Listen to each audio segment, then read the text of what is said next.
के तपाईलाई थाहा छ हाम्रो पृथ्वीको भित्र पनि एउटा अर्को संसार लुकेको छ भनेर सयौं वर्षदेखि वैज्ञानिक र रहस्य खोजी गर्नेहरूले दाबी गर्दै आएका छन्। हो, यो कुनै काल्पनिक कथा होइन, यो हो होलो अर्थ थ्योरी, एक यस्तो अवधारणा जसले भन्छ पृथ्वीभित्र विशाल खाली स्थान छ जहाँ अर्को सभ्यता, अर्को सूर्य र अर्को जीवनको रूप विद्यमान छ। भाग 1, सिद्धान्तको सुरुवात। यो विचार सबैभन्दा पहिले सन् 1700 को दशकमा अमेरिकन वैज्ञानिक एडमन्डले प्रस्तुत गरेका थिए। त्यो बेलामा उनले भनेका थिए, पृथ्वी पूर्ण रूपमा ठोस छैन, यो अनेक तहहरूमा बनेको छ र बीचमा विशाल खाली क्षेत्र छ। त्यसपछि जोन क्लेबस सेम्स नामका अमेरिकी सेनाका अफिसरले त झन् ठूलो दाबी गरे। उनका अनुसार उत्तरी र दक्षिणी ध्रुवमा ठूला ठूला इन्ट्रान्स होल्स छन् जसबाट पृथ्वीभित्र प्रवेश गर्न सकिन्छ। भाग 2, वैज्ञानिक र ऐतिहासिक प्रमाणहरू। कहिलेकाहीँ उत्तरी ध्रुवमा अनौठा हरिया उज्याला देखिन्छन् जसलाई हामी ओरोरा बोरियालिस भन्छौं।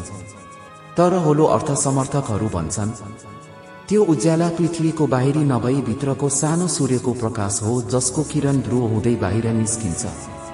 र आश्चर्य कुरा त के भने, सन् 1947 मा एडमिरल रिचार्ड नामका अमेरिकी पाइलटले आफ्नो डायरीमा लेखेका थिए कि मैले आर्कटिकमाथि उड्दा तल हरियो जंगल, नदी र जनावरहरू देखे जहाँ 70 डिग्रीको तापमान थियो। त्यो कुरा अमेरिकी सरकारले तत्काल गोप्य राख्यो। त्यो डायरी पछि बाहिर आयो र त्यसपछि सुरु भयो होलो अर्थको रहस्यपूर्ण कथा। भाग 3, भित्रको संसार कस्तो छ।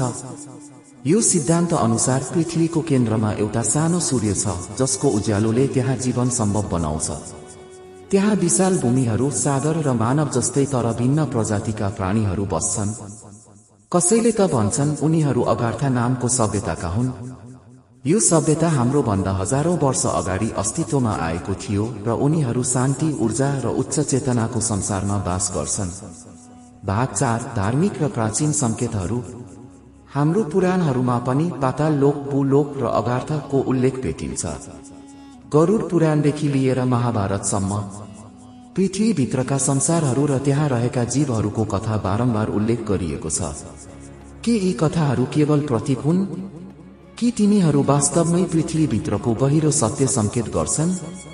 अब सोच्नुहोस्, यदि पृथ्वी साँच्चै होलो छ भने के हाम्रो सम्पूर्ण नक्सा, भूगोल र विज्ञान फेरि लेखिनु पर्ने हुन्छ?